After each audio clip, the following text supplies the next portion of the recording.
Welcome back. We're playing Black Dahlia. We're at CD5 now. So let's get on with it. I arrived at the pool at Kingsbury Run, hoping a few clues. I found something else.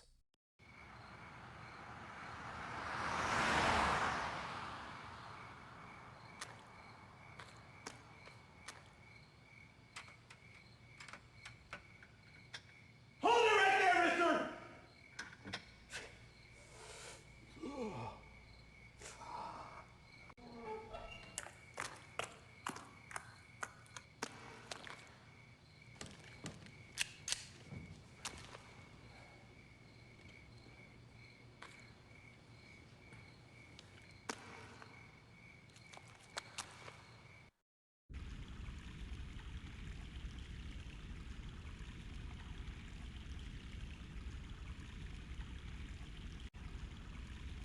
Okay, here we are at CD5 after the video played though. This is going to be a puzzle.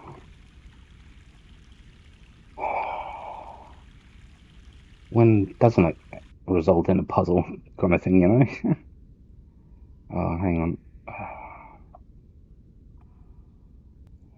Okay. Now I have a fresh brew of tea. We can start. And notice that we have a compass. So when we entered, it was from over there. We were facing north. It just is helpful to maintain our position. I don't know if we have to do anything in a particular order, however.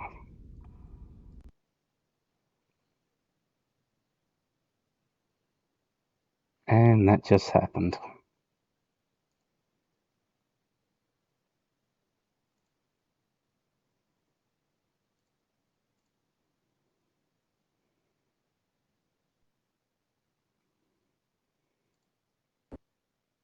I arrived at the pool at Kingsbury Run, hoping to find a few clues. I found something else.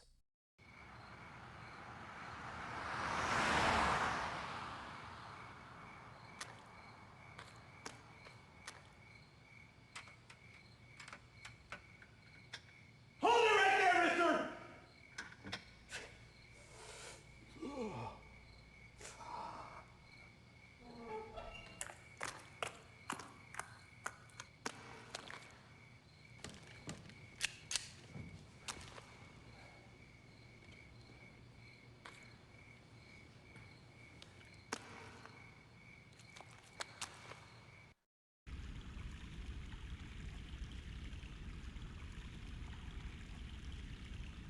Well, that happened.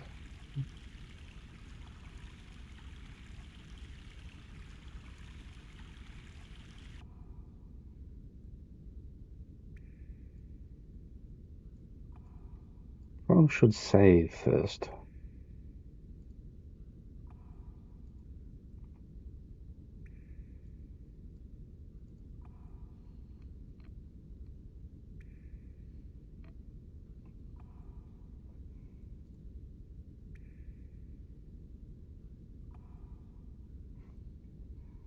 Okay.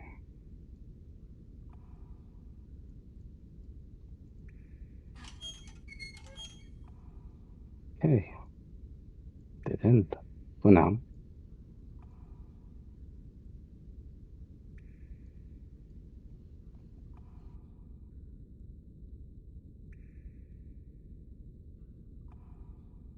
Oh well. Oh, I reset it, did it? No, well, we already opened it.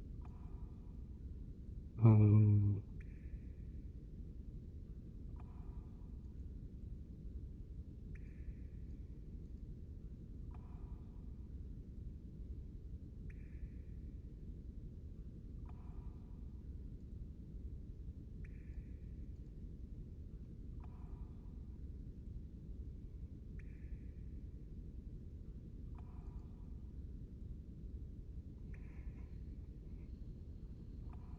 we passed the gate, did we?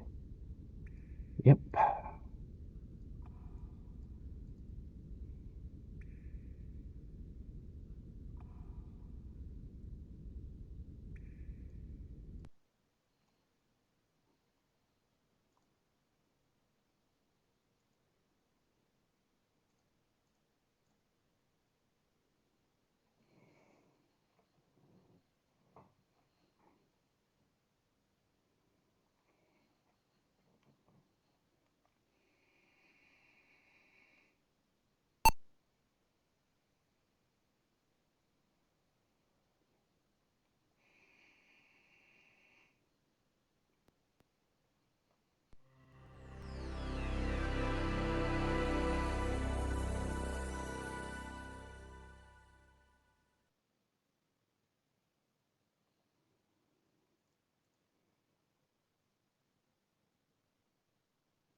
Hey, that happened again.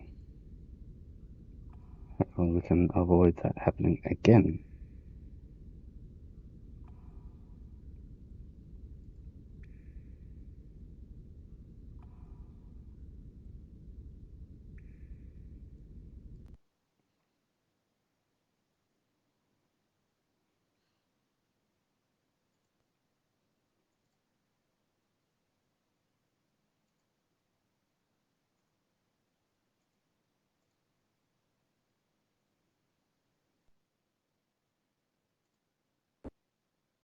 I arrived at the pool at Kingsbury Run, hoping to find a few clues.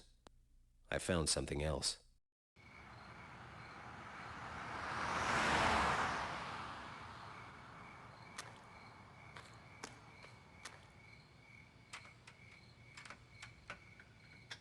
Hold it right there, mister!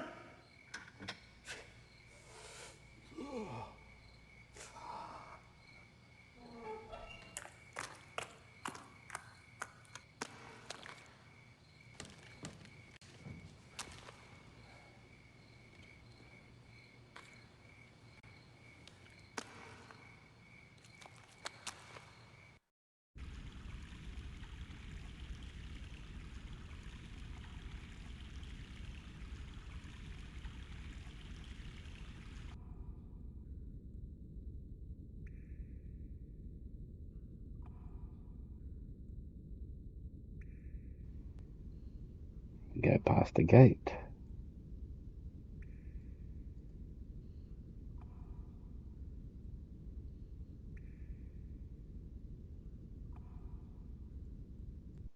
It does not like us turning there.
Right.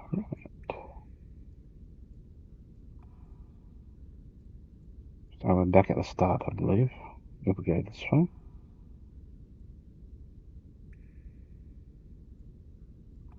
No.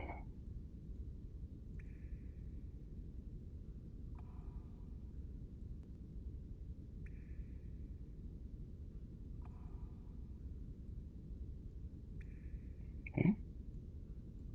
That was a bit weird.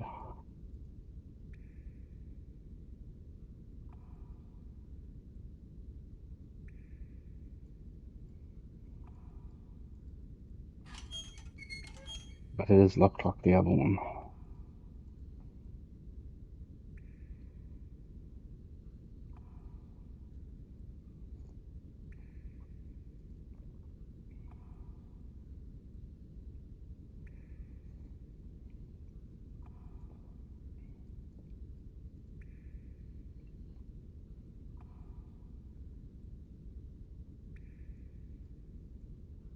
Might have to map this out.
Ah, we're back at the start, aren't we?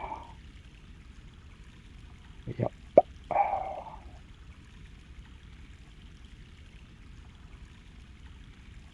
Like I said, might have to map it out. I might have to get another piece of paper.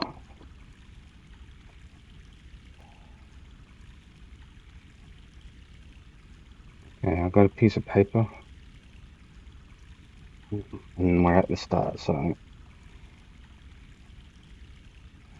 if anyone's familiar with mapping, you'll probably understand what I'm going to do, how I'm going to do it. Make a dot.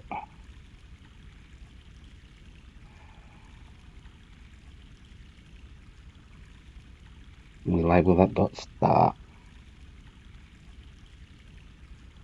Since we can only go forward, make a line forward.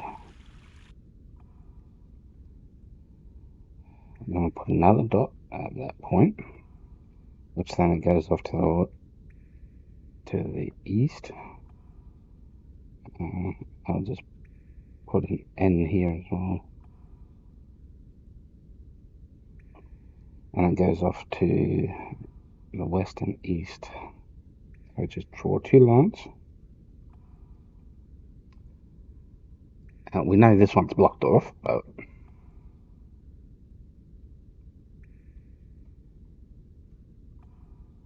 okay. Put another dot there.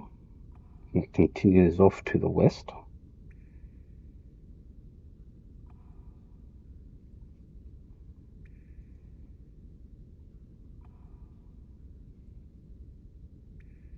And then it goes north.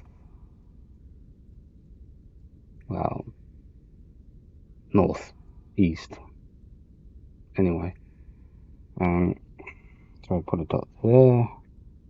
Even though it goes up to the northeast, we'll just put north until something else. Then we'll put a line through it. And that indicates that it's locked.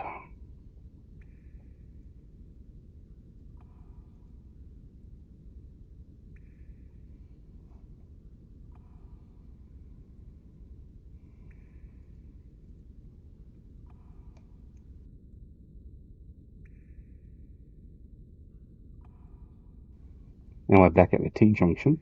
We'll continue east.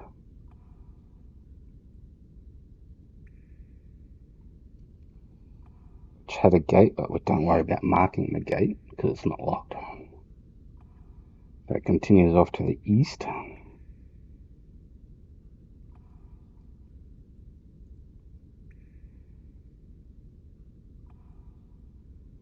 Now this is where things get a little more complicated. We put a mark there. Continues off to the east. Put another line here for the north. Now we won't worry about going to the north just yet. We'll go to the east.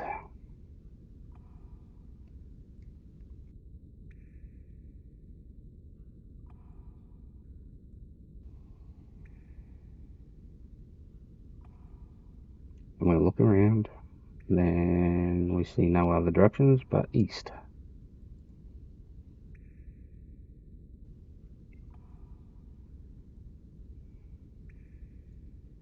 That goes north and east. Okay, we'll continue going east though. But we'll put a line north there, and just the dots represent where we have explored. Just thought I'd clarify that.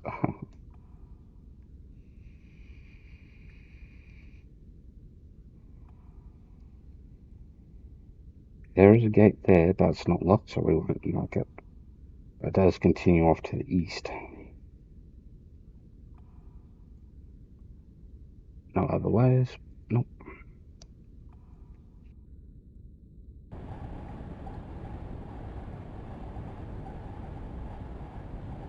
And we end up with a dead end. Don't need to worry about marking a fan location there or anything, because it's literally a dead end. So we'll go back and go to the first north on the way back.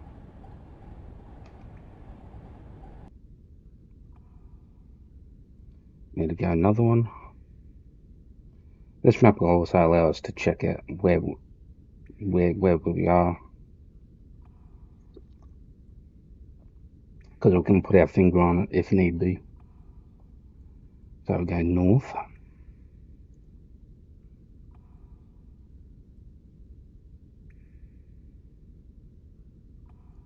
Check for other entrances. Nope. So we're going north, continuing north.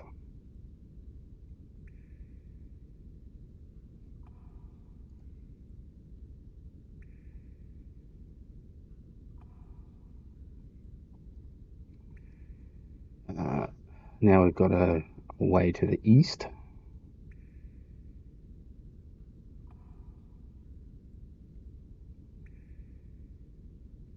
This is easier with grid paper, mind you, but should we go to the east or to the north? We'll explore to the east.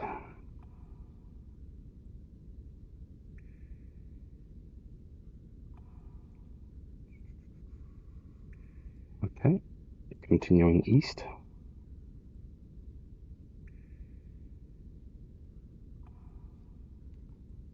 And it's locked.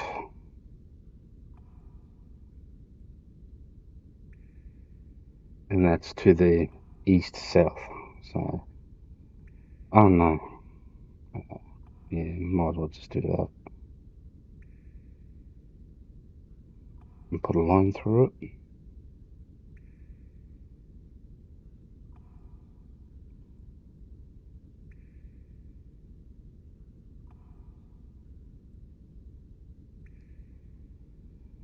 So we'll go back.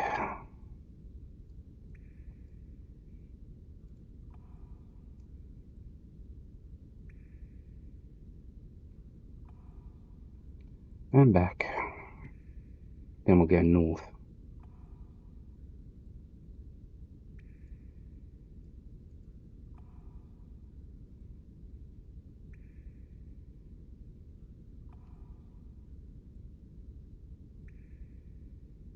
Well, I assumed it was locked. So we can continue going north. So I put a line there.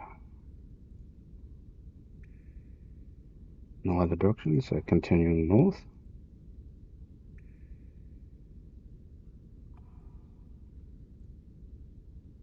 No other direction, so I put a dot and a line to the north.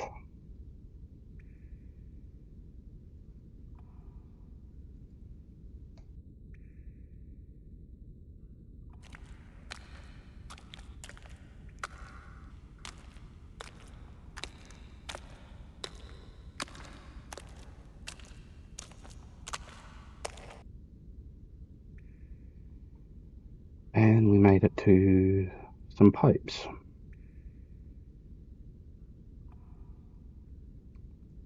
So, on the dot itself, not the line, you put a line through it. This will indicate a set of pipes. And a line through it will indicate a door brackets locked.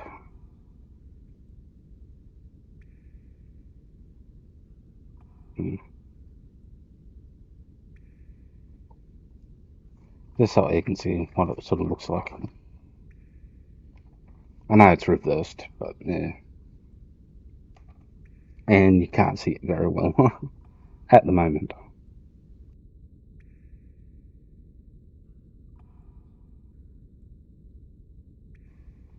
And since we can't go any other directions, we don't need to put any more lines in. What we do need to figure out is what this is about. That's fresh blood, all right. He must have cut his hand pretty bad. So we know he's modified this. How, though?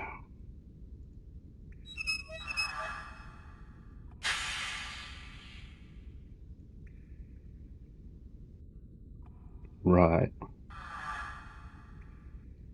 Modify one and change them.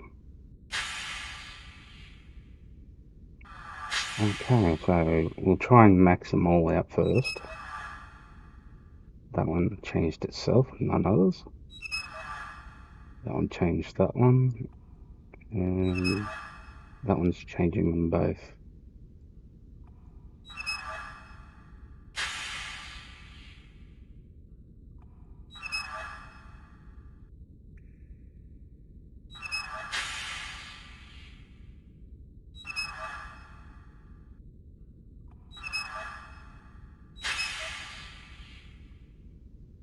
Okay.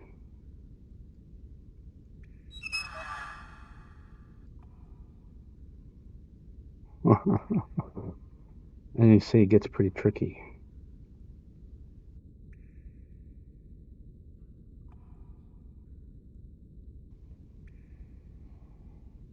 But that might do for now. We'll explore the other north that we haven't explored yet. So we go 1, 2, 3, 4 to the 5th down south.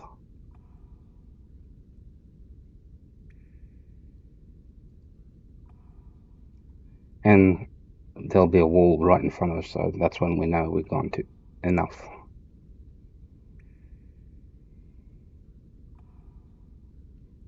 Yeah, we know that has that exit, but it goes to a locked gate.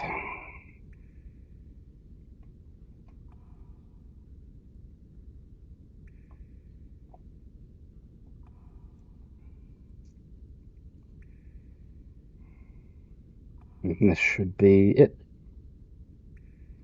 So we go west. Then we'll have to go west again, then north.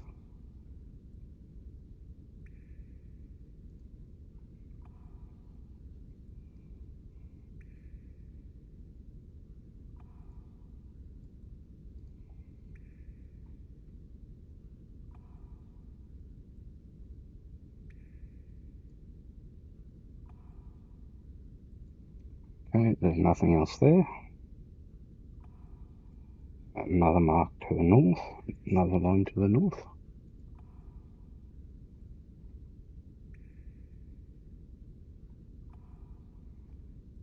It looks like there's a way to the east. Probably won't go very far. There's also a way to the north as well. Trying to keep all these dots in line is a bit of a pain at times. But we'll go to the east because we know it shouldn't go that far, theoretically. Yeah. That shouldn't be possible. because that will link us to the other area. But if we go east again, yeah, it takes us to a dead end.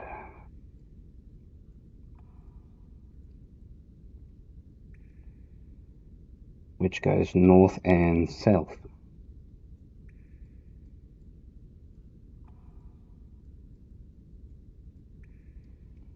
Ooh. This might be a little bit trickier.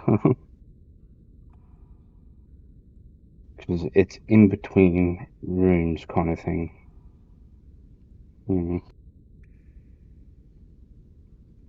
it's not a purely straight grid kind of thing. Anyway, we'll go to the south.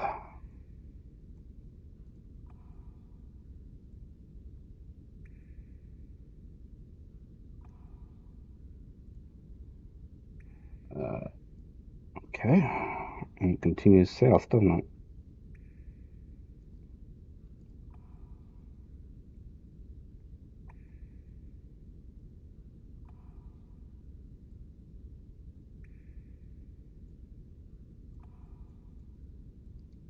Which is the northwest. So it quite possibly links to over there.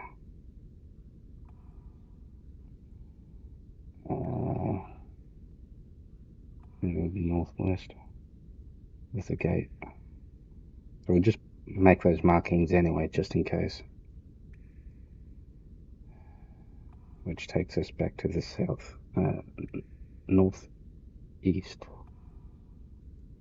It's a bit weird, isn't it?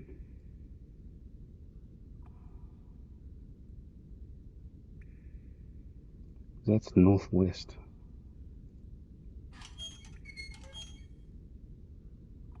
But when we go this way, we're going to the northeast.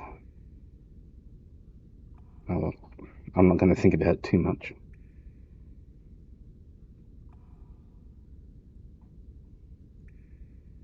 Just go back up another one.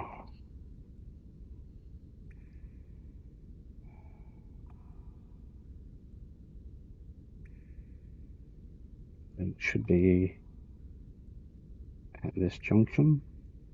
So if we go this way, north,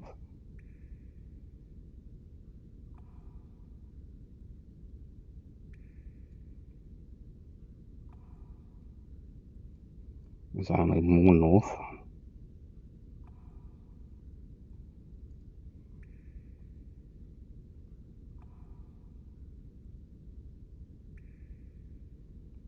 The gate.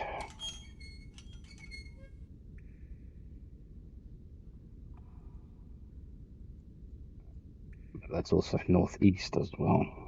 So put those lines in anyway. Head back this way.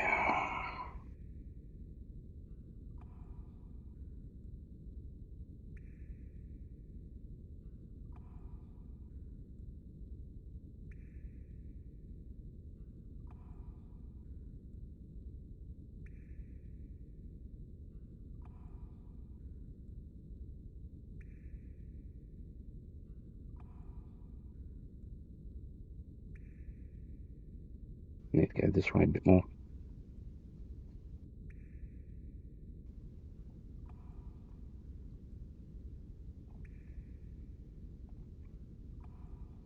Now we can head north.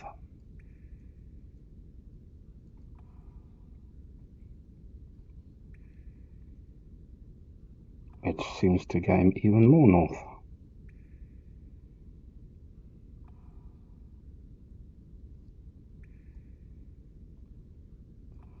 Any other way?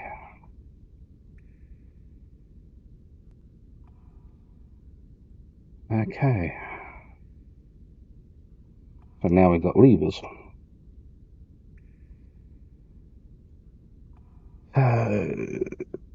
There's no exit to the room, so put a reverse diagonal cut through there and add that to the legend and say levers.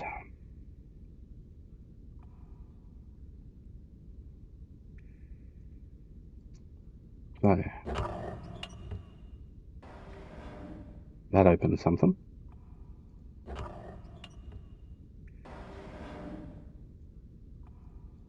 And that opens something. And that opens something too.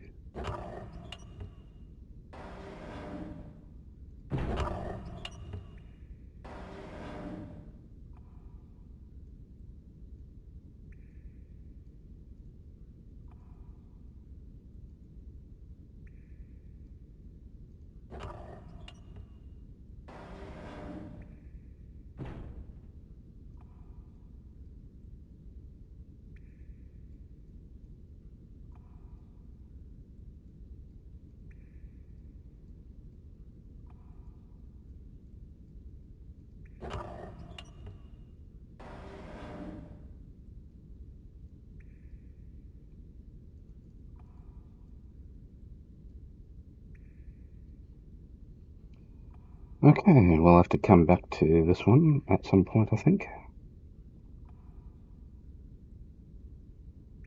But basically now we got two areas. But we'll have to go back to the pipes and see what we can do there. We'll just leave these open for now. They might need to be open as stuff gushes out. Maybe.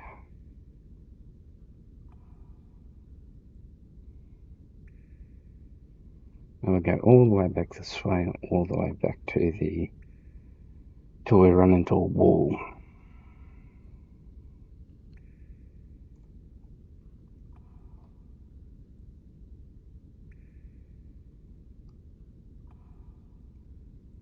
It's not the most accurate form of map, but it does work.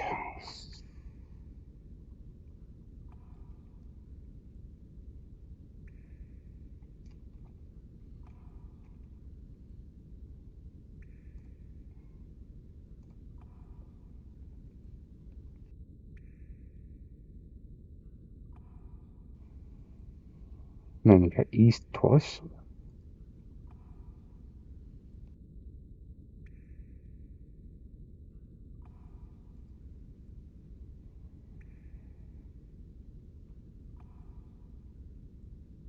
Then we go north until we hit the pipes.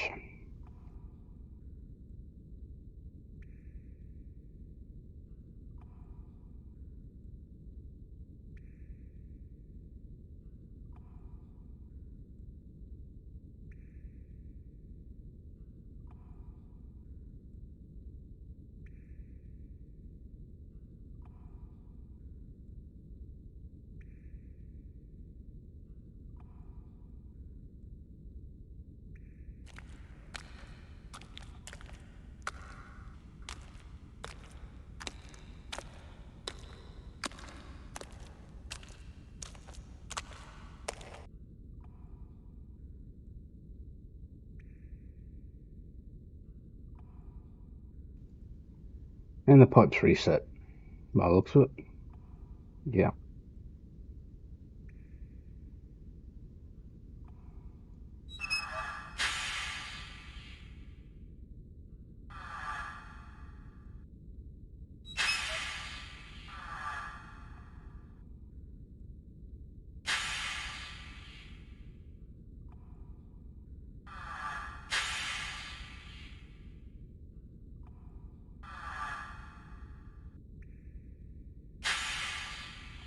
So it seems like that one's got to be at 30.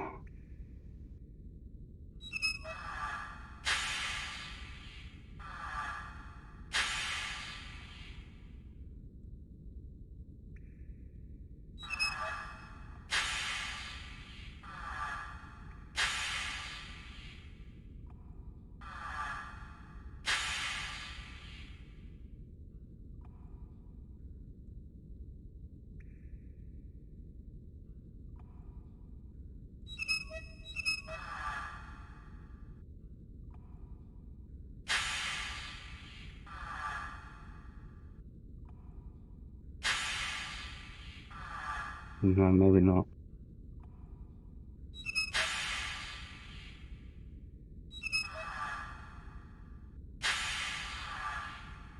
That's interesting.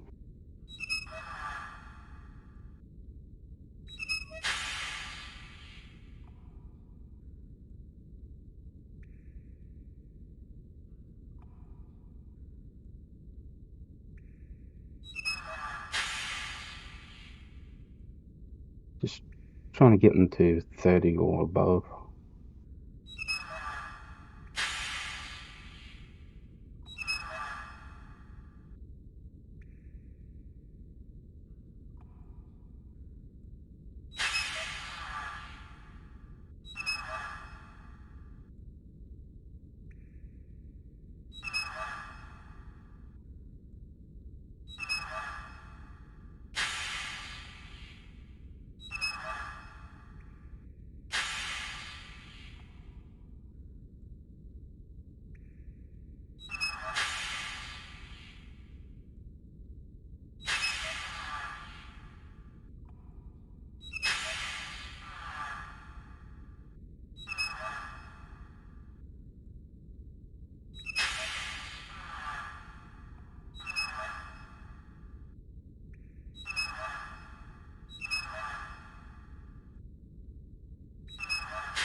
Yeah, this one seems to want us to go no further than that, I think.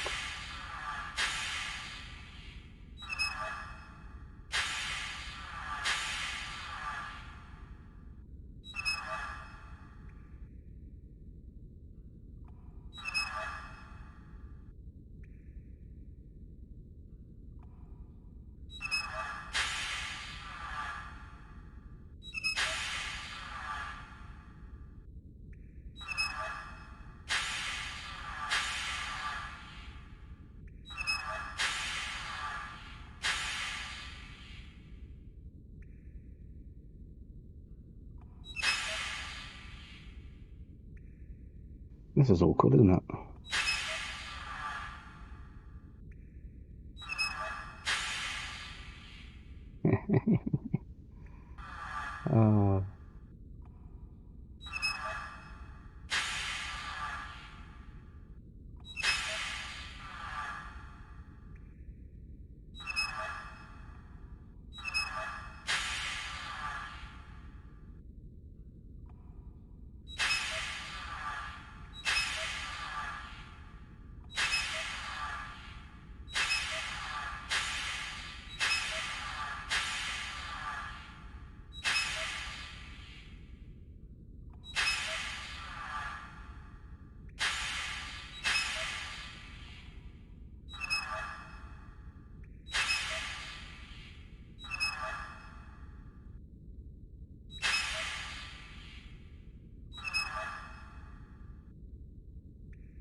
Oh, did that change anything though?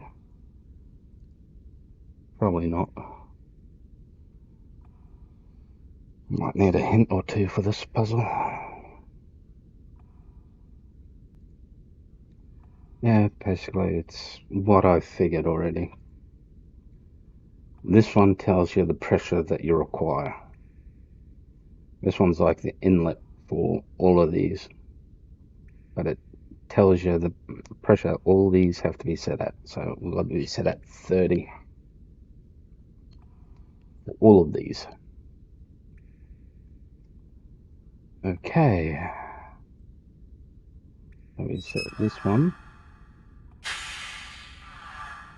to 30, I think.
There we go.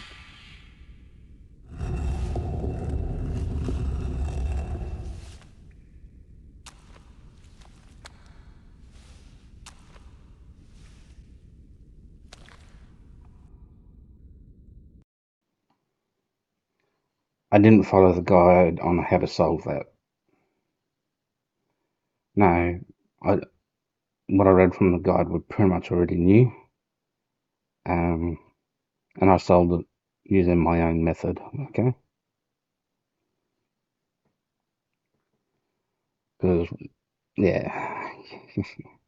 Anyway, we don't need that anymore with the rest of my notes. Okay, we I've need the seen iron that cross. cross shape before. It looks just like the medallion Von Hess had at the party.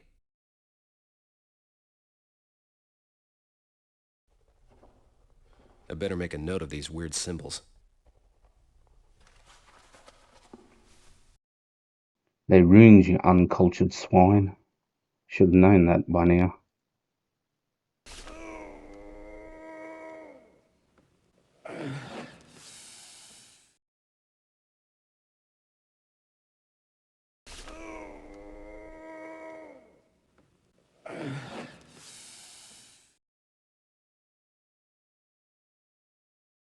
I've seen that cross shape before. It looks just like the medallion Von Hess had at the party. So we now got to go out.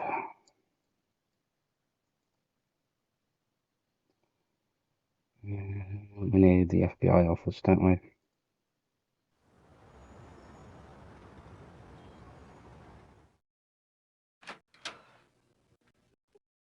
Jimbo!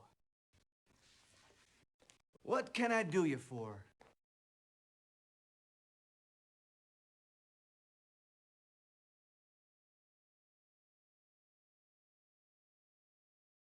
I need that medallion you found on Von Hess. Isn't there something you can do, Dick?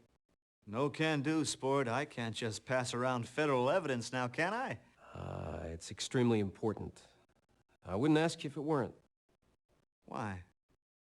What's so important about that cross, Jimbo? Now, you look like the cat that ate the canary. I followed a suspect through the sewers underneath Cleveland. He managed to get away, but I found a secret chamber. I think this man's the torso killer. The torso killer? Well, we've long suspected he had such a hideout. His work's too messy to be conducted just anywhere. But what's this all have to do with that cross, Jimbo? Well, I didn't find a hideout, not exactly, but I came to a dead end. There was a door that looked like it had some kind of strange lock. A cross-shaped lock, about the size of that medallion. You don't say. Well, that certainly is interesting. I'll send some men over to take a look. You just tell me where that is. No dice. Oh, I'm the one with the jurisdiction over the torso killer.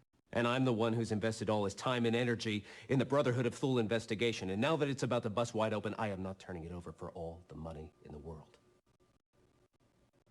Well, seems we've reached a bit of an impasse. I can get the medallion. You know where to use it. All right. All right, I'll make you a deal, Jimbo. I'll come with you. I get the credit for solving the torso killings. You get the credit for cracking this Brotherhood of Thule thing, huh? Not bad for the career, that. I'm not looking for a career boost, Dick. I just want this case solved and these murders stopped. Well, of course.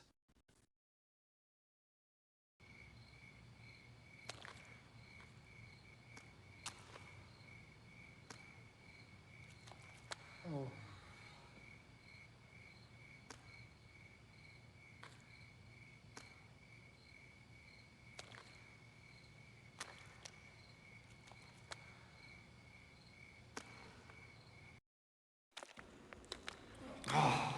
You better be on the level with this secret hideout, Jimbo. I'd hate to ruin a new pair of shoes for nothing. It's back here, all right. I could barely keep up with them. Nearly lost me in these blasted tunnels. I would have imagined it would have come at you with an axe. Oh, God.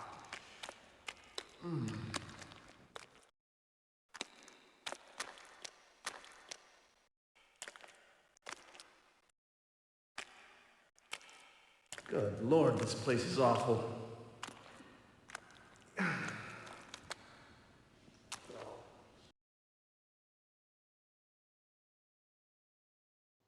Good Lord, the place is awful.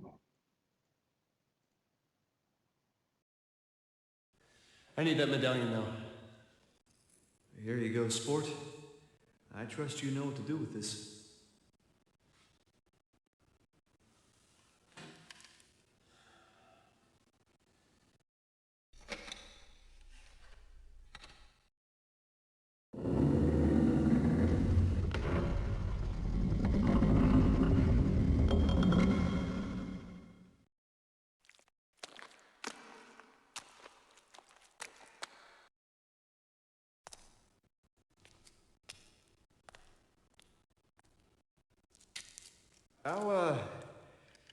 I'll cover you from here.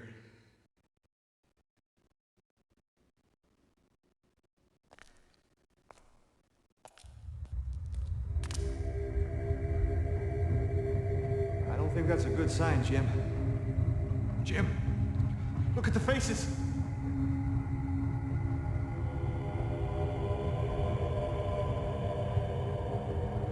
Oh God, I think I'm gonna be sick.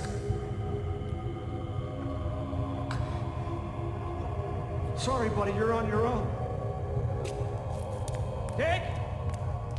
Dick, come back! It stopped! Well, I guess it's just you and me now, you sick bastard.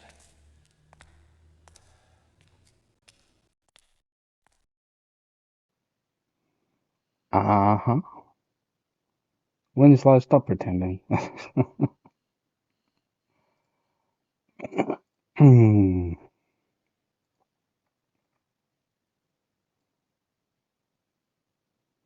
He just didn't like us doing the sewers without saving in the sewers at a certain point, I think. That's what it seems like, Had to go east twice in order to save. Then it's fine after that. And just in case I edited it out, it crashed multiple times prior to doing that.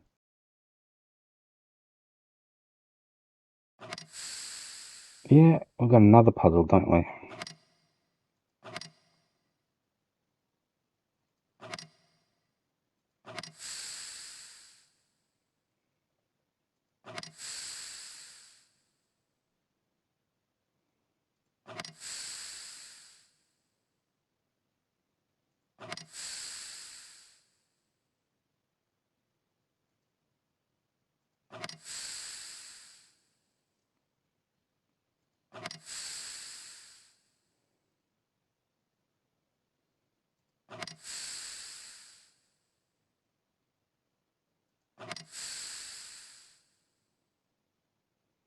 So we need all of these to have their lines in the middle of them.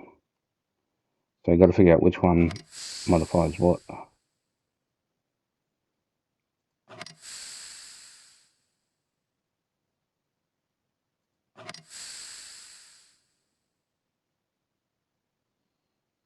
Okay.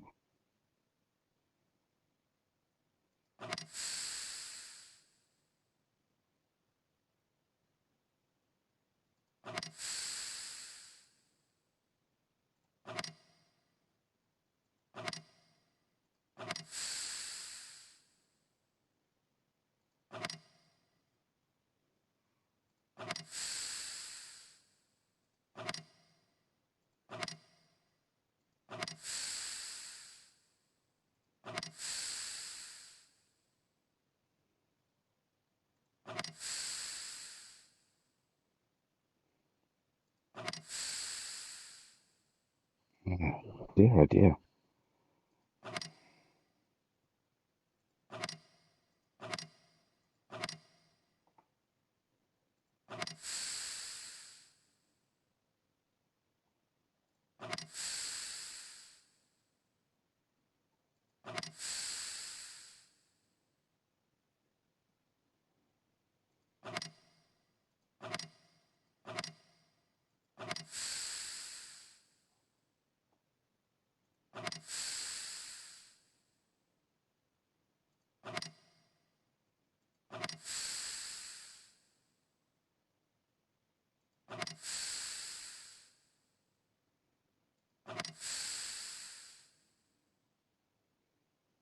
So that one seems to modify these two. That one should bring them back, but didn't bring that one back.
Hmm.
Let's just label them 1, 2, 3, 6, 7, 8.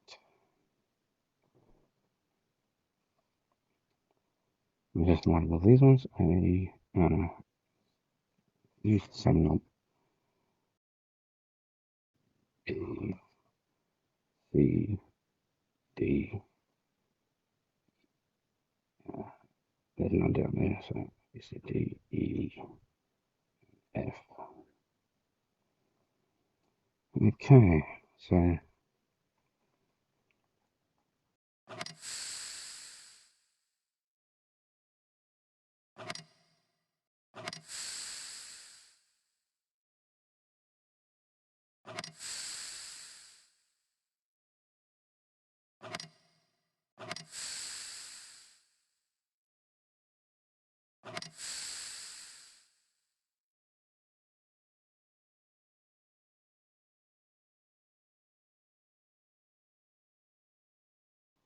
do I get booted out?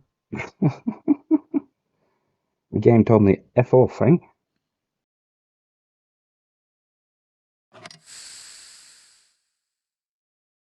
Well, 1 modified B.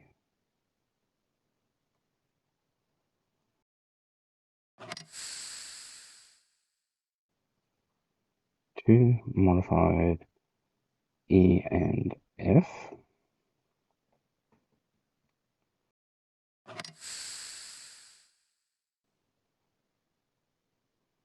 3 modified E,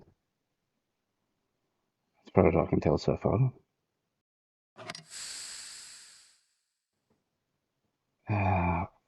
4 modified Uh,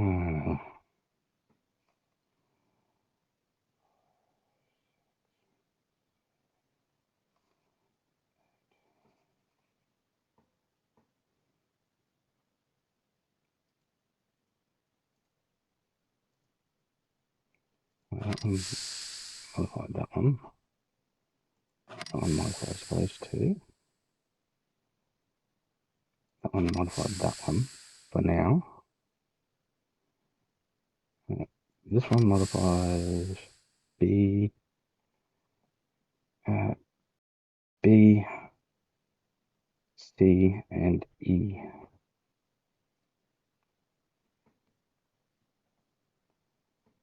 Uh, 5 modifies A and E. Just seeing if there's any patterns.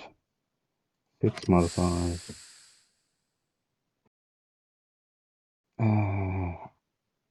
E and F. 7 did nothing. 8 modifies A. Okay, starting from 1 again. B and E.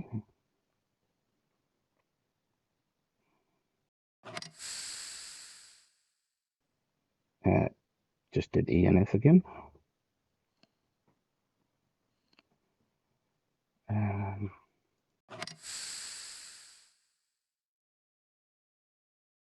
That was 3, which was E and C.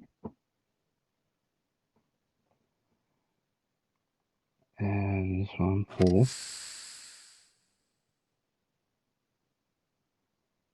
Did those 3. 5. A and E again.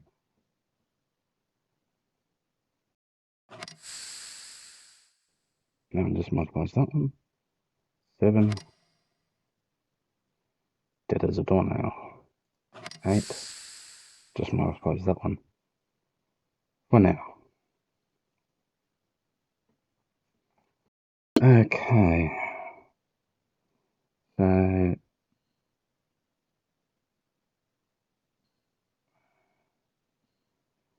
5 modifies A and E.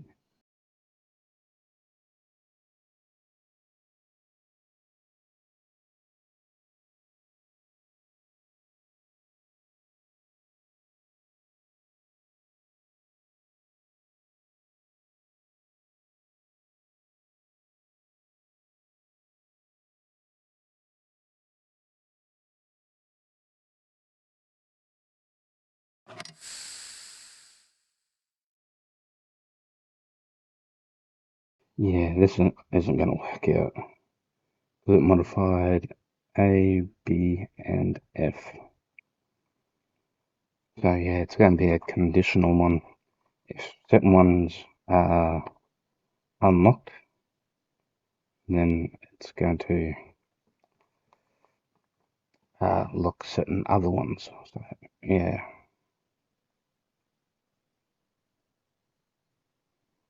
it's quite annoying because that one did 3, did E and C. This time they did C and F.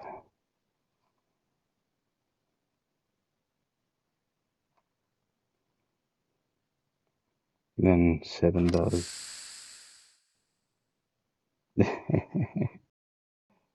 C, E, and F.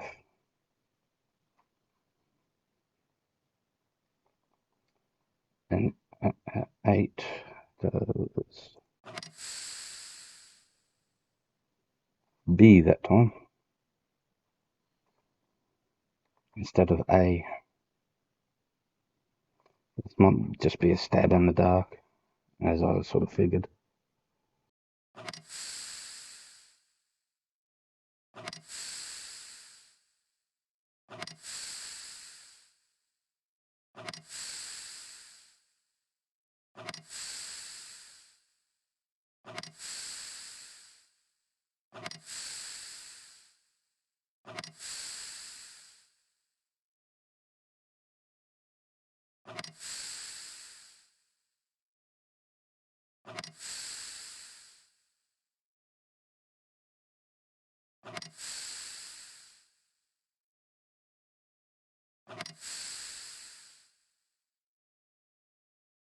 I know that these will all be pushed outwards. I know that much.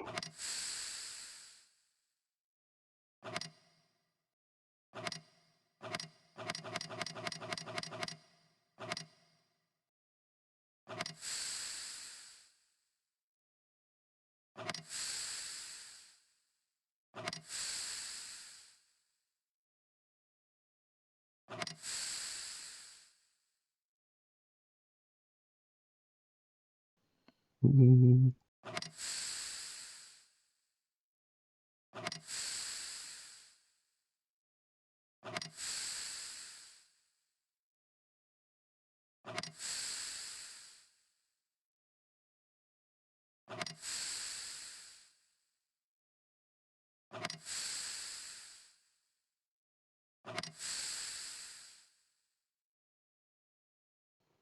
Almost. Almost. I might have to speed through this.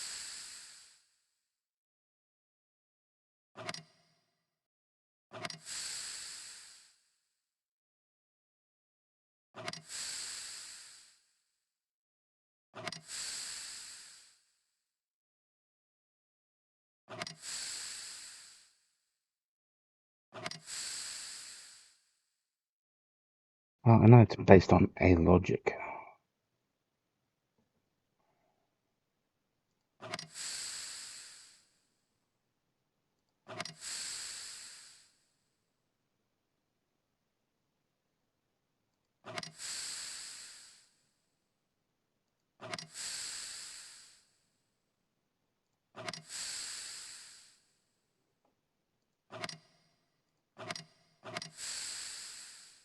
Yeah.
Alright, got those two up there now.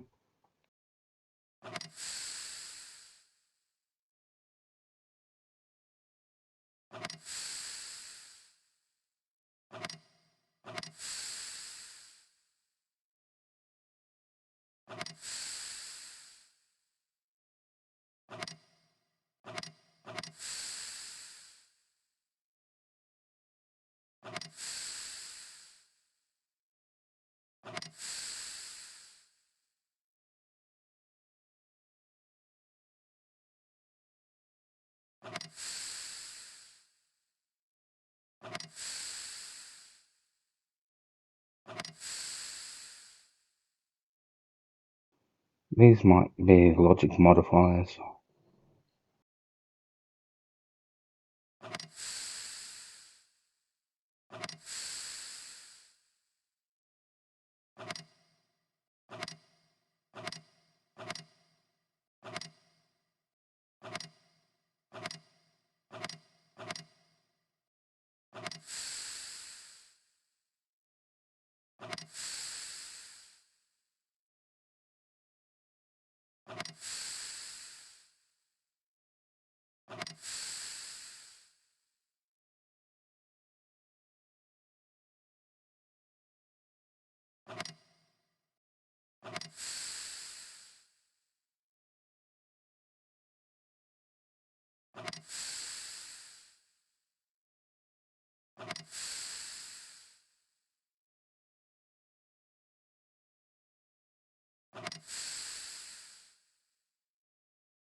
And when these are both down, these pretty much do nothing by the looks of it.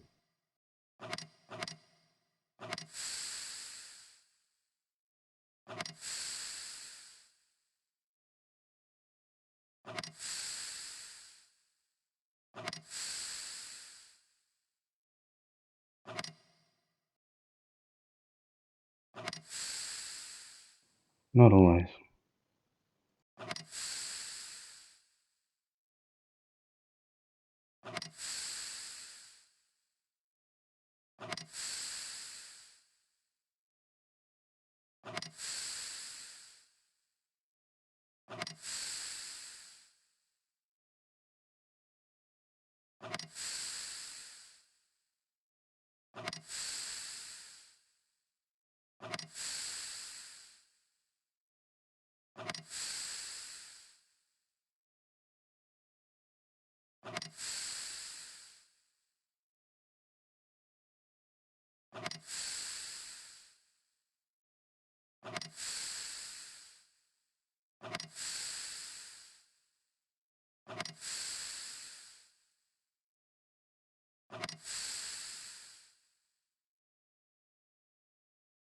That booted me out again. See that I accidentally clicked it out.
Excellent.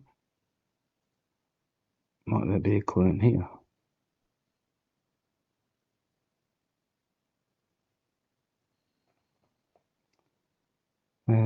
Interesting variation on the paganism resurgent.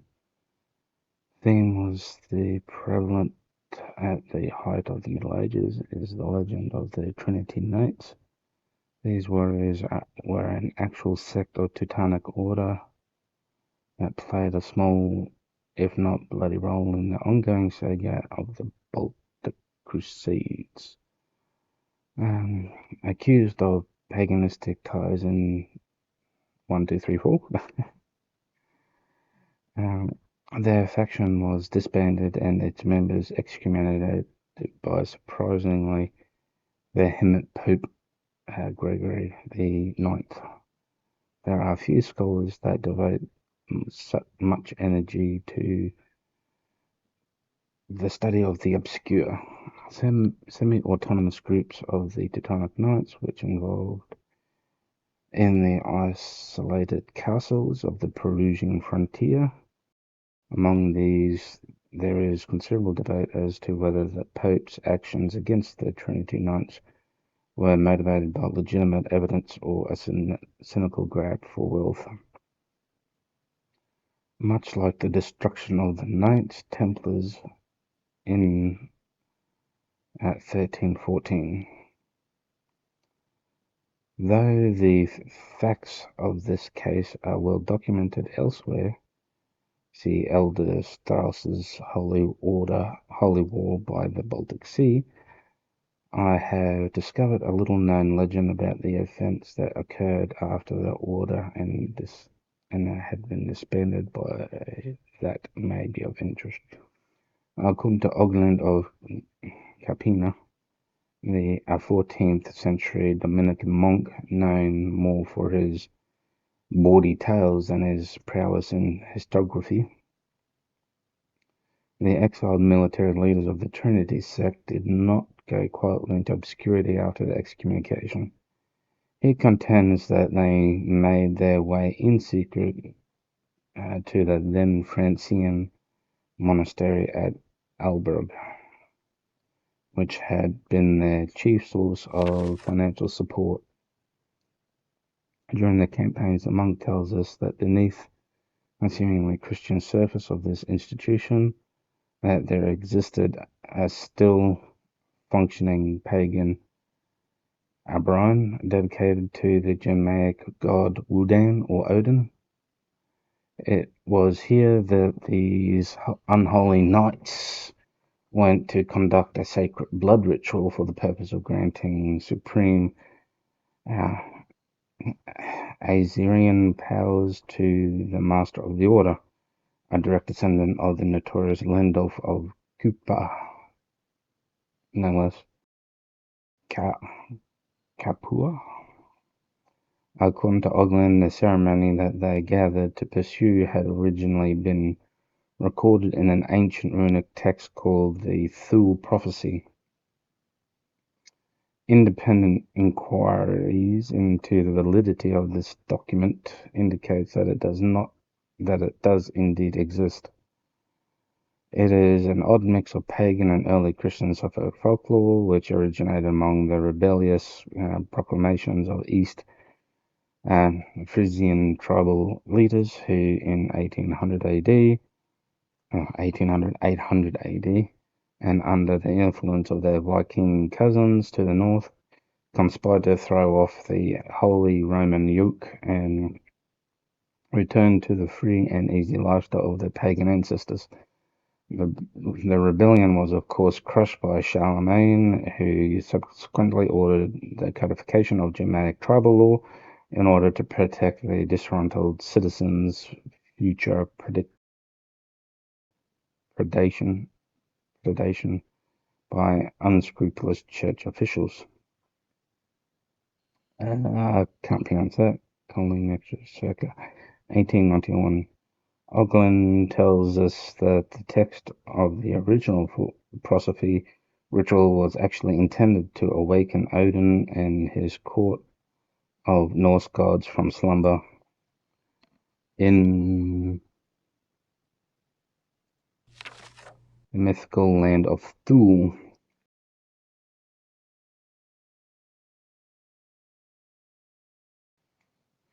From there, they would return to Midgard, Earth, to rule in place of Christ and his saints.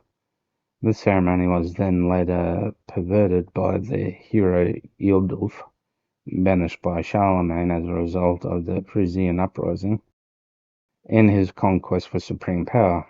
According to his saga, this errant Thane had discovered a way to transpose most of the awakening ritual and then twist parts of it to his own ends in order to kill Odin and assume his power. Be that as it may, a certain Estefan of Turin, the arch-abbot of the Alberg monastery, objected to these proceedings, as one might expect of a church official in his position. Where the tale becomes truly interesting is in Oglin's contention that the arch-abbot actually protested on the grounds that the order's true purpose was to carry on the work for which they had already been excommunicated, i.e. bring about the grey god's Odin's return and not his destruction.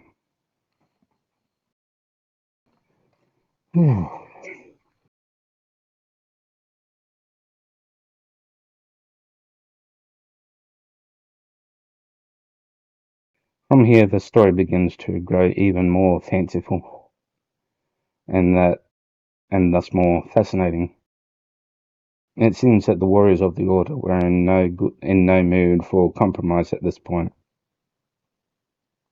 Having lost all their Baltic holdings to Papal Bull, they claimed to have been abandoned, as did Ealdulf incidentally, by their god, and declared it high time that they took over for him. The arch-abbot, seeing that he was outnumbered by the returned knights, contrived to thwart their efforts through trickery. It turns out that Brother Estefan, more than your average mild-mannered monk, was actually a pagan high priest in friar's clothing. His own mystical powers must have been considerable, for he used them to instigate a scheme to protect his deity and administer divine justice to those who intended to betray it. There were 3 ritual items central to either of the ceremonies. These objects, which are supposed to be the basis for the order and the source of its name, are the skull of Landulf, a holy grail known as the Cup of the World Tree, and a large piece of black amber called Thalia's Prison, later referred to as the Black Dahlia. The clever Estefan took this last item from its rune-inscribed case and replaced it with a piece of coal that had been intricately carved and mystically camouflaged. The introduction of this new item into the proceedings would prove to be cataclysmic for Estefan as well as the Trinity Knights.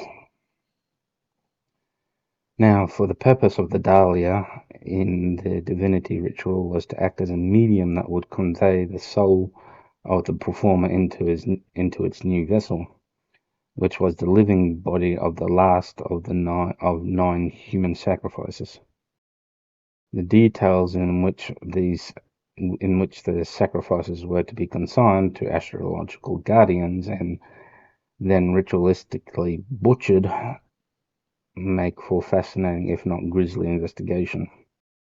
Again, are the most coherent source for such inquiries. Before the performer could culminate the proceedings, however, he must first take his own life, which the Grand Master dutifully did.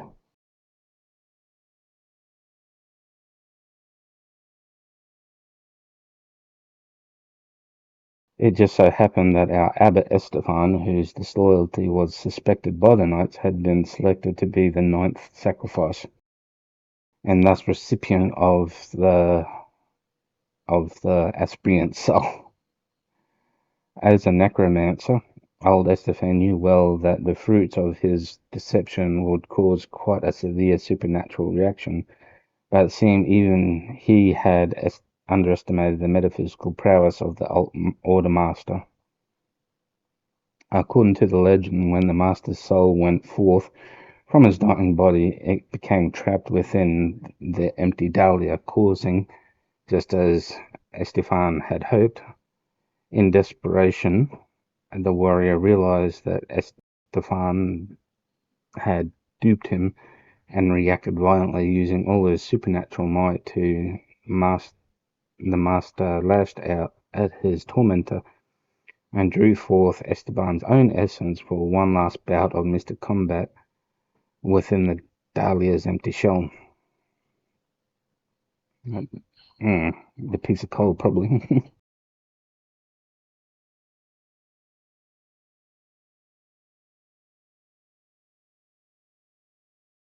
The spiritual duel that followed was so violent that the vessel was shattered by its impact. In the end, the Sikkim of Landorf was destroyed in the cataclysm and the soul sent off to the eternal torment. But the crafty Etofan was at least at the last instant able to install his spirit into the shards of the fractured case. The legend goes on to speculate that when the shards are reassembled and returned to Estefan's tomb, such action will free him to meet his eternal rest. A well-deserved snooze in an exotic ice cave at the side of some buxom Valkyrie, no doubt. Of course. As with all good fairy tales, the kind and handsome prince, this time in the form of the Emperor Frederick II, makes his appearance in the nick of time and slaughters the evil Trinity Knights while they stand dumbfounded by their botched ritual. The heathen shrine was razed, and the closest pagans among the monastery brethren were rooted out and packed off the Inquisition.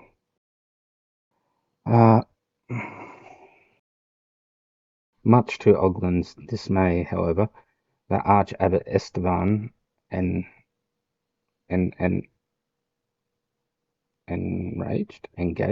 and something or other, a hero in this story.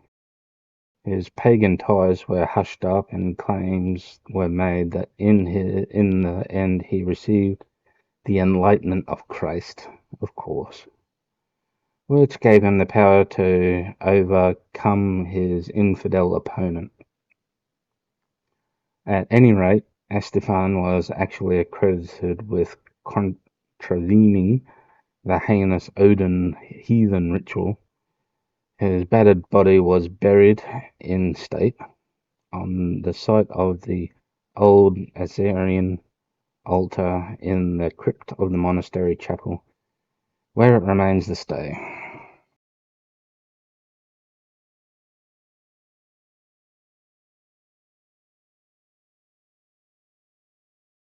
The monastery complex itself lived on for centuries and still stood, though now abandoned since the Great War.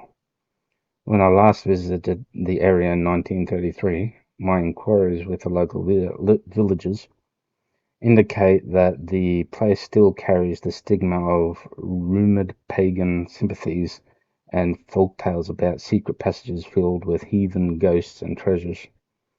Having seen the site of Estefan's sarcophagus with my own eyes, I can corroborate that there is in fact a distinctly exotic and unchristian feel to the place. Indeed, there is a basin in the surface of the stone coffin where the pagan sacrificial offering may have been once placed. Beneath this is a Latin inscription and translates as follows.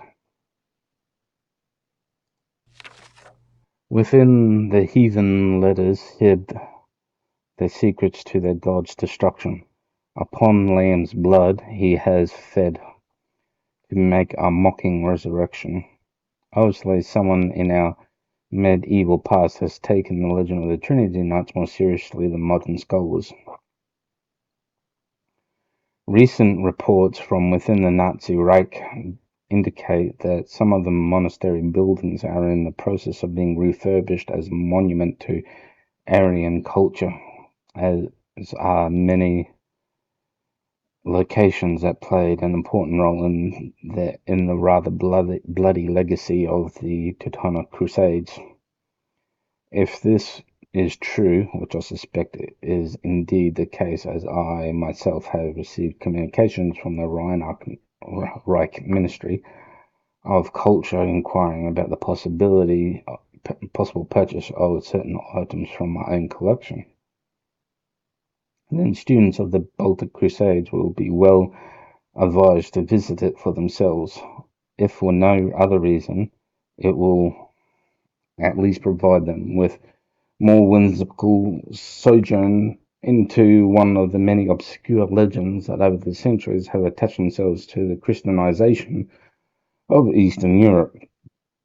In this vein, in the same vein of study, there is also an interesting folk story that I discovered in southern Bohemia. It relates to the saga of a group of child knights credited with a significant role in the death of the Oghidioi, the leader of the invading Mongol hordes in 1241.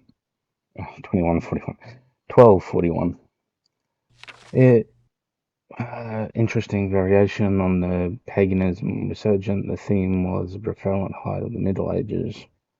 Which this is the first part that we read, I think. Yeah. Interesting.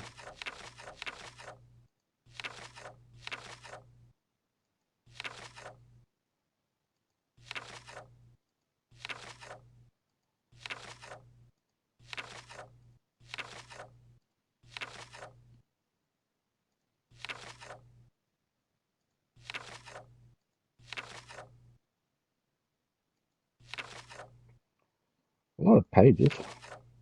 And I can't find where we were. Okay, moving on back to this. Dear. Probably already done this cycle.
Okay.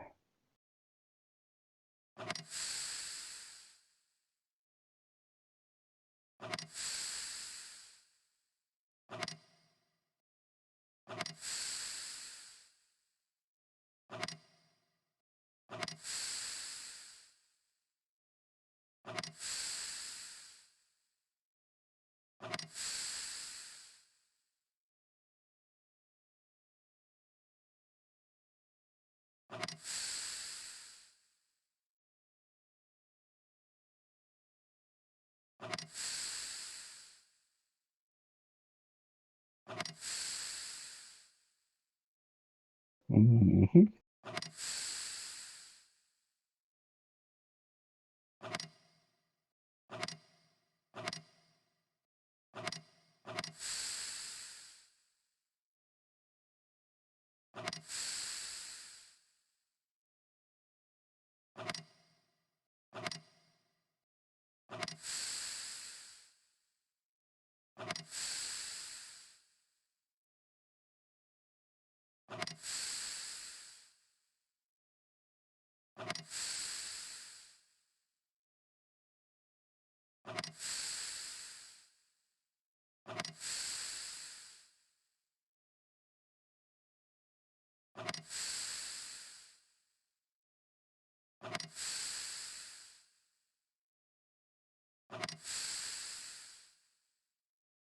Didn't think it was going to be that easy.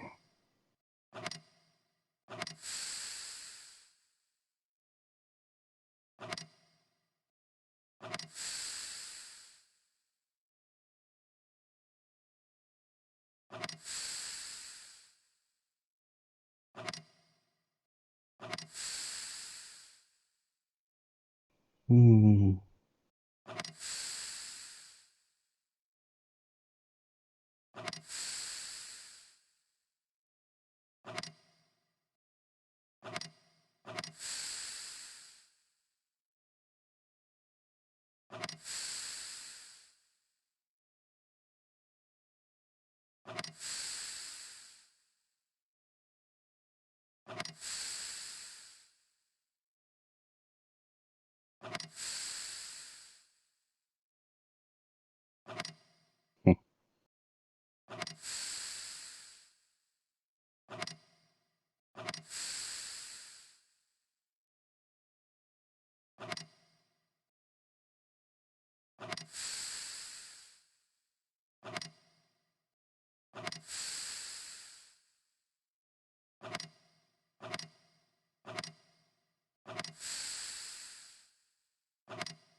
This one has yet bested me again.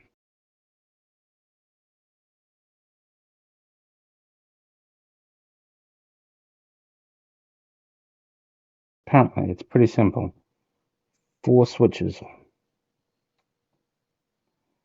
And of course, being a conditional based locking mechanism, meaning if one is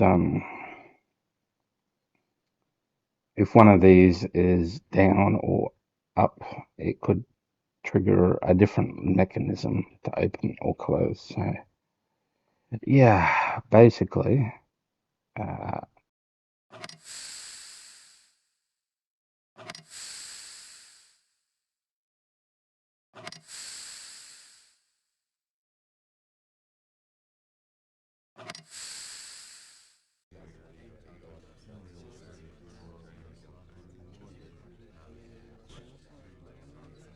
Now, obviously, I can't open this door. There must be some other way to get in there.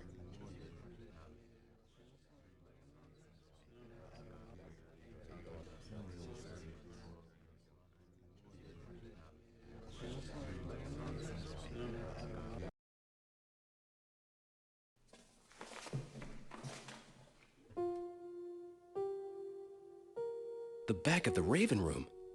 The torso killer is connected to them. Our brotherhood grows strong. Fehu Isa Dagos. Fehu Isa Dagos. Stand steady, brothers. Go now.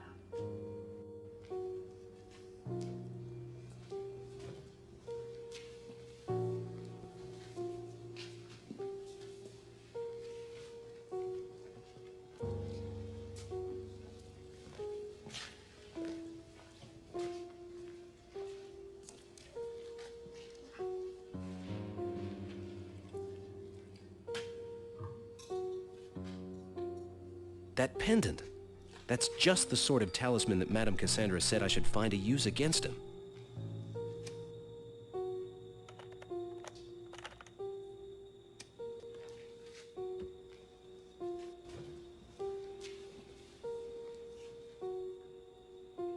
The candlestick. That must be the trick to getting into that cabinet.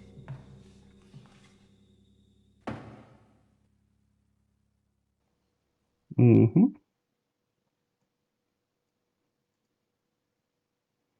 We've already been to the Raven Room, slightly ahead of schedule, but because we've already seen it. And that green thing.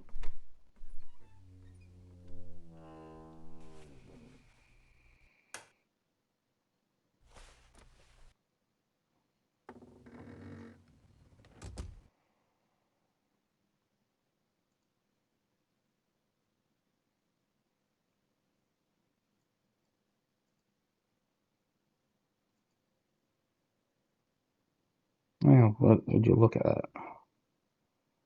Another puzzle, but it's an easy one where we're just going to match this kind of thing.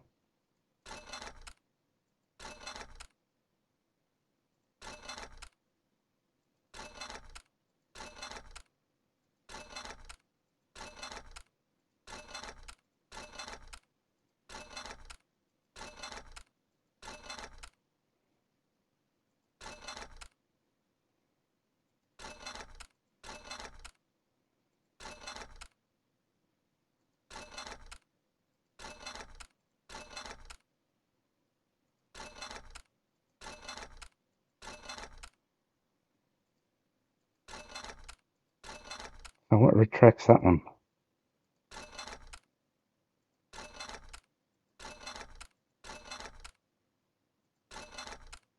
None of them. Oh, that one does.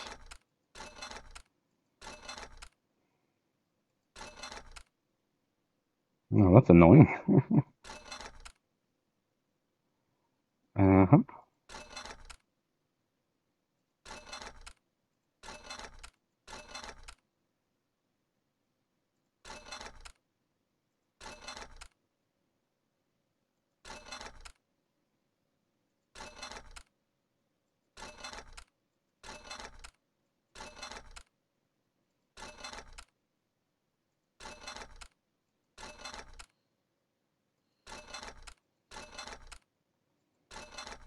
Yeah, I just gotta figure out how to retract this one.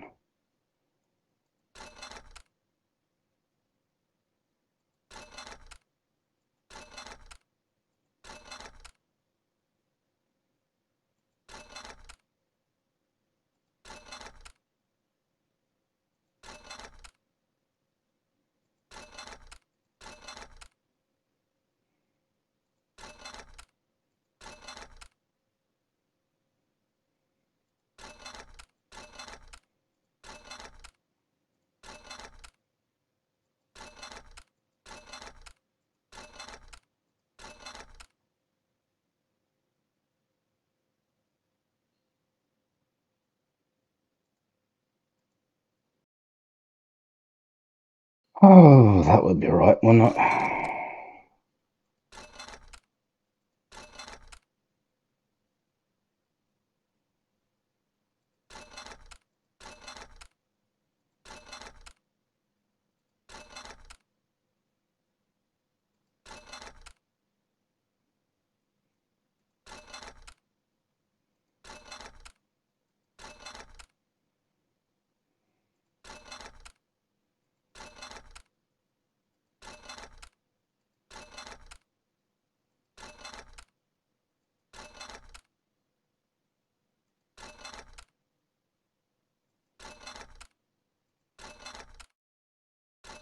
Don't tell me I'm going to get bested on this one too.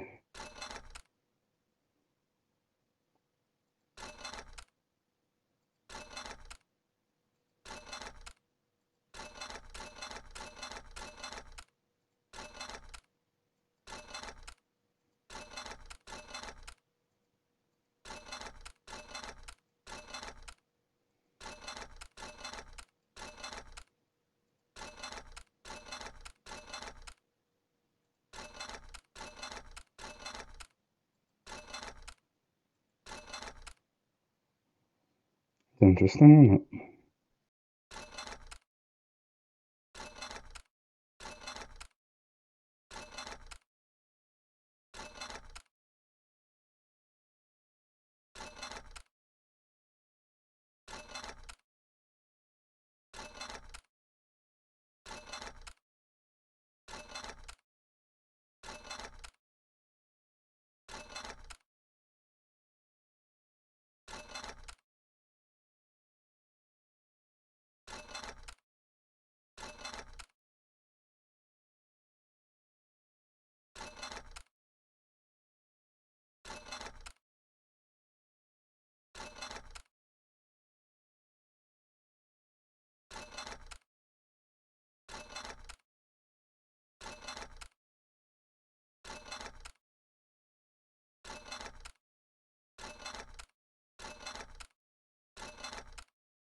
And that's the only one that rotates that one out, in and out, basically.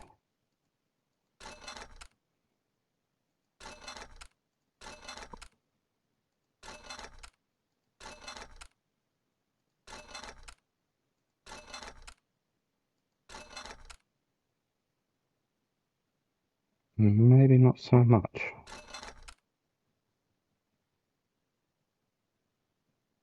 I've gotten to this point quite a few times, but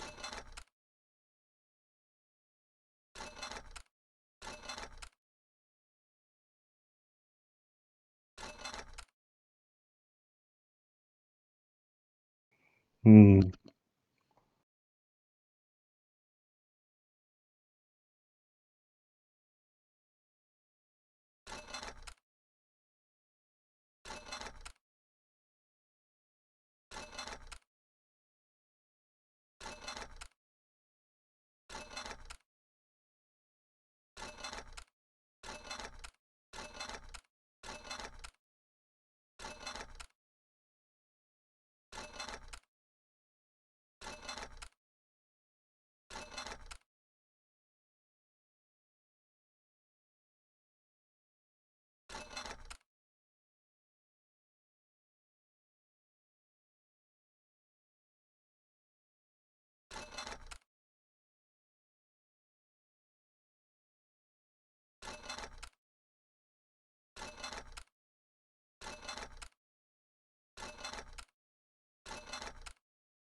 Okay.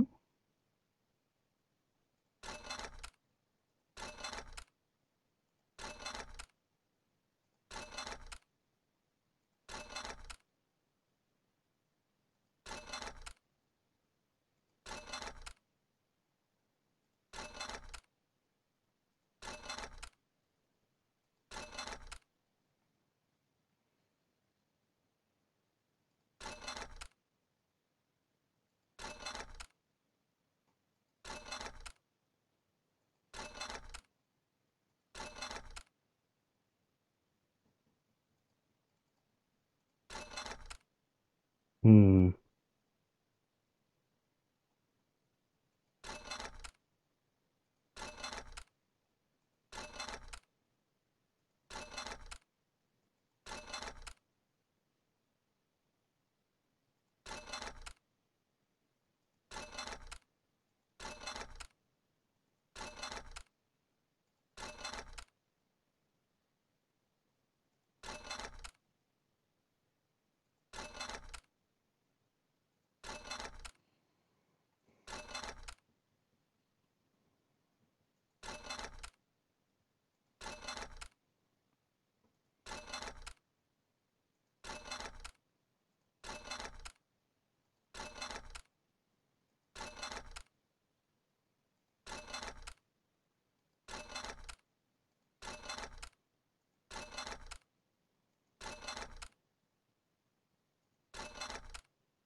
This one seems to do the actual keyhole one there.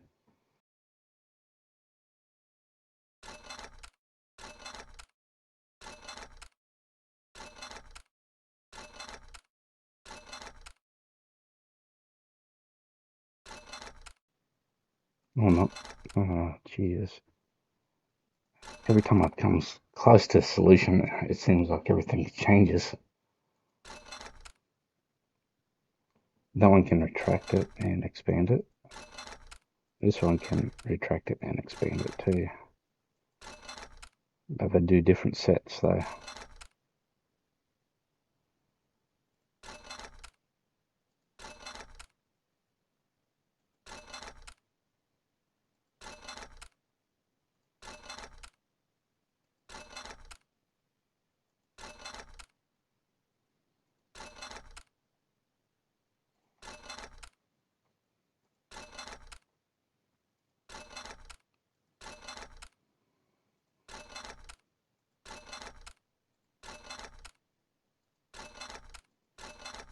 Can't reset it. Oh.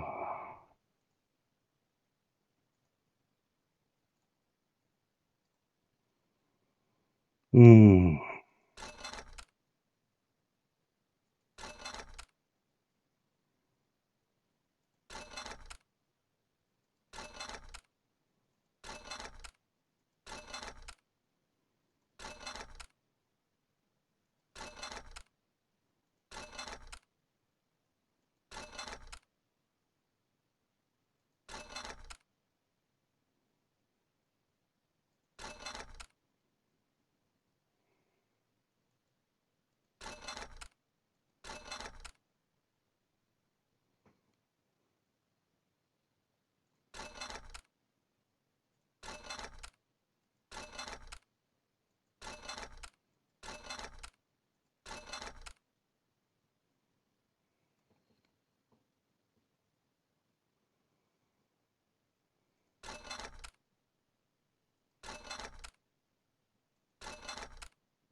It's like I'm stuck, eh?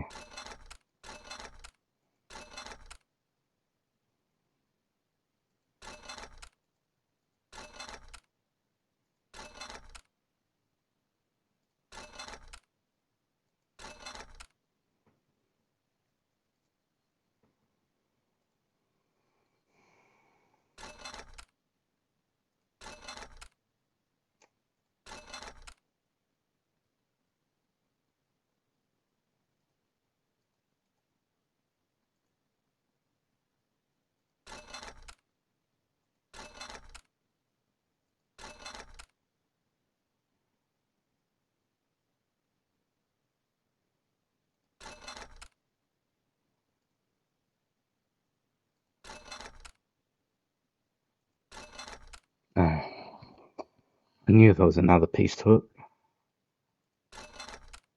There had to be another 2 pieces.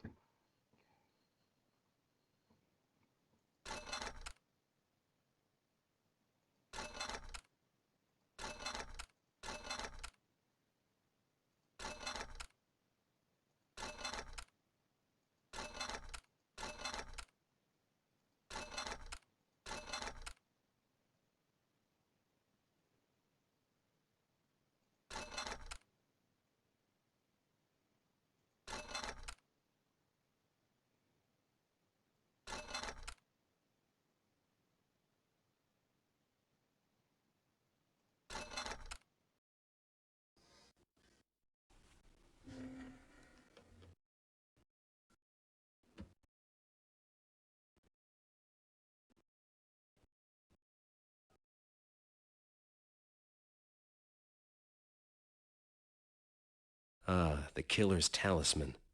I'm sure that this was just the sort of thing Madame Cassandra was talking about.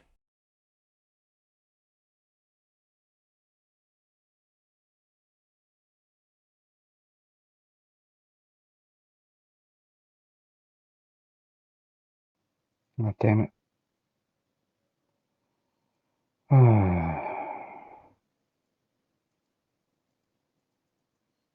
Whatever. Hmm.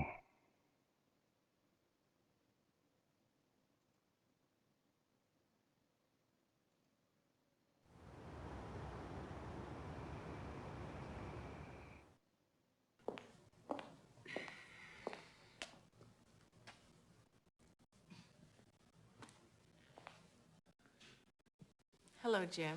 Hello, Cassie.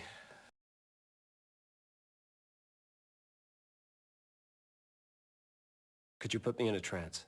Of course. Let's begin. Now relax. Concentrate on the locket.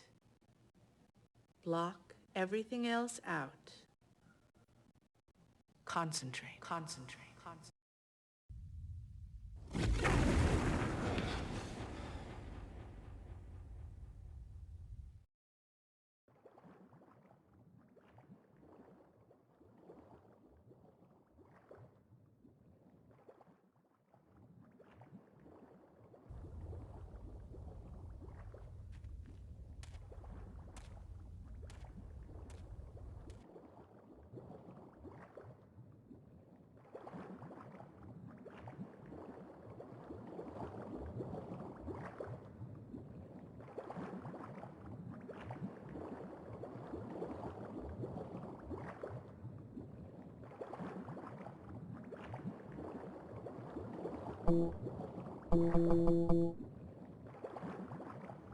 No.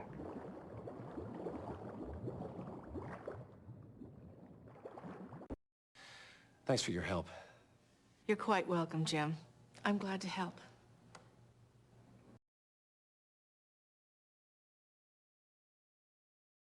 Well, what am I supposed to do now?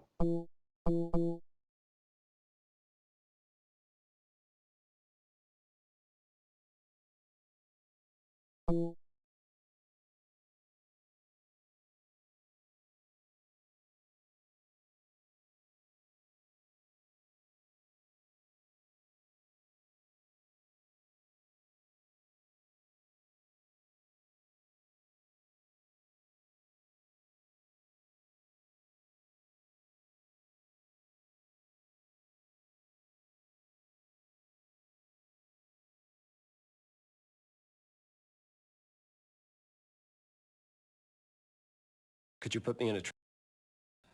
Now,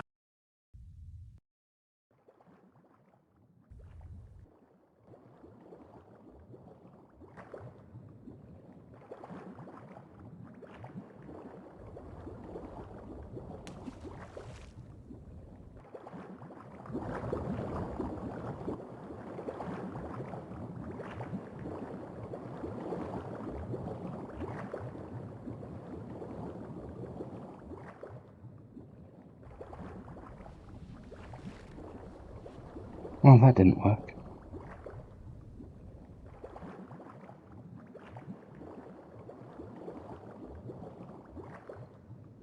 Oh, is that the one there? Same look.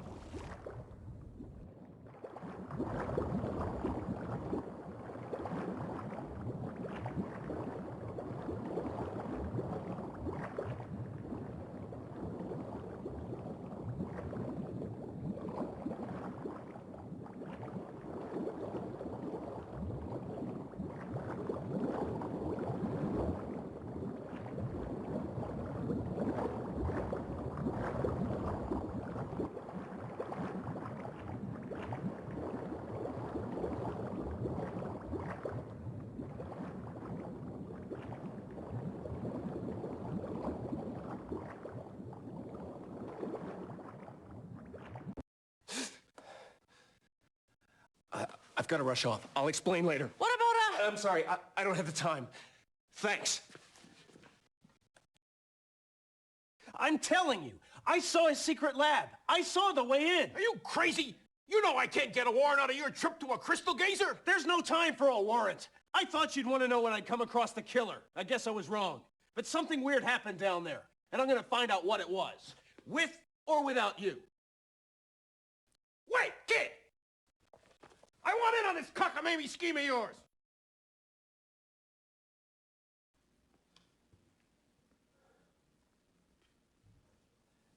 You got to smoke. I didn't know you smoked, kid. I do now.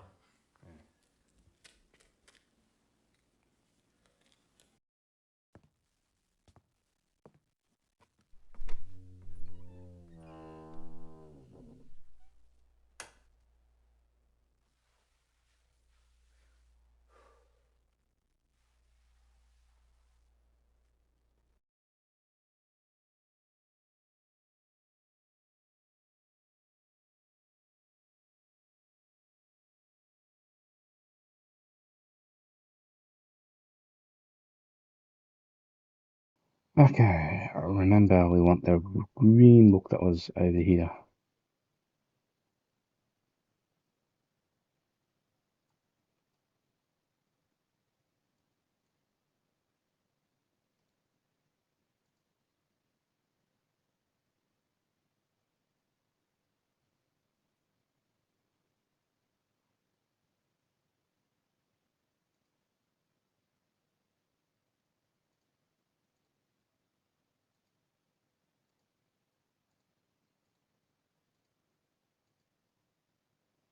I'm sure you guys have noticed by now, but notice it's a revolver, but he pulls out a 9mm every time.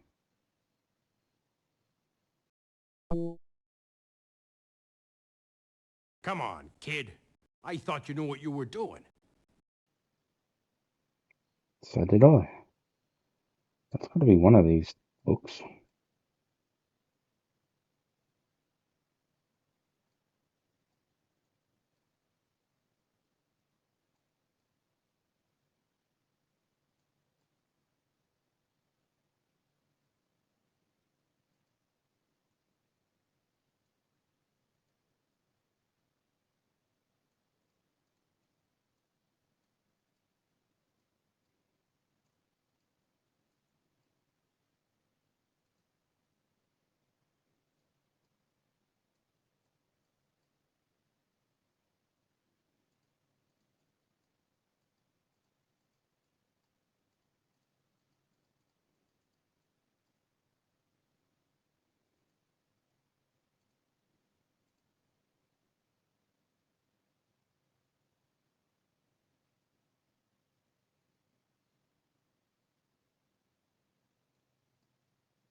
Pretty sure there was something else in there, but Are you ready, Detective?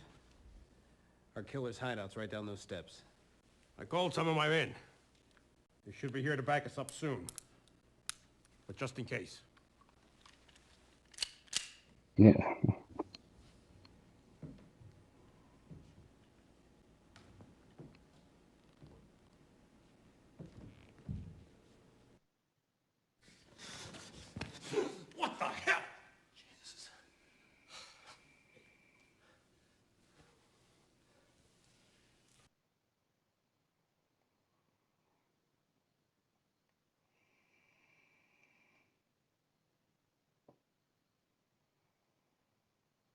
Looks like we're a little late to help victim number 9.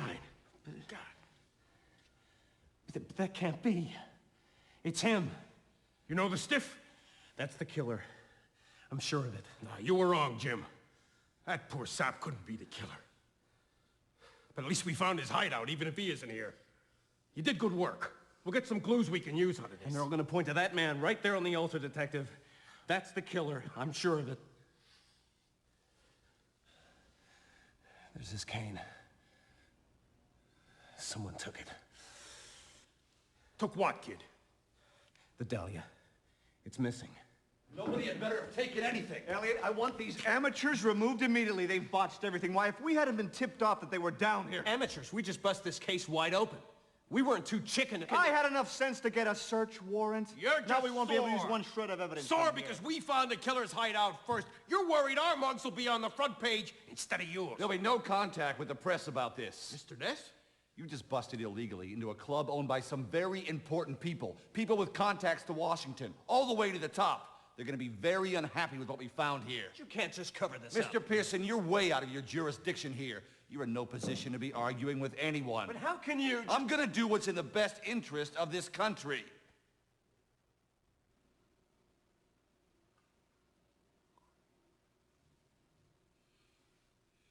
President Roosevelt was just on the radio. The Japs have bombed Pearl Harbor. We're going to war.